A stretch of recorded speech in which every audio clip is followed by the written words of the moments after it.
Akala mo hindi affordable ang mag-travel sa Australia? Hindi, besh!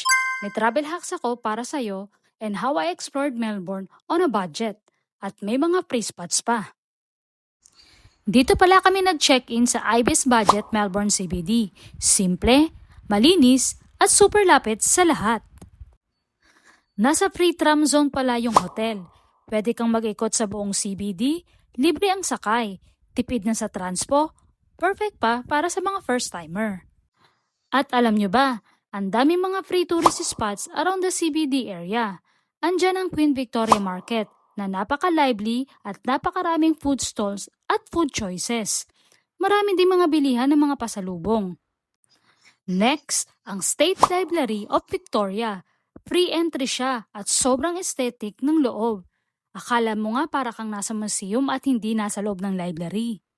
Nandyan din ang Hosier Lane na Instagrammable street art spot.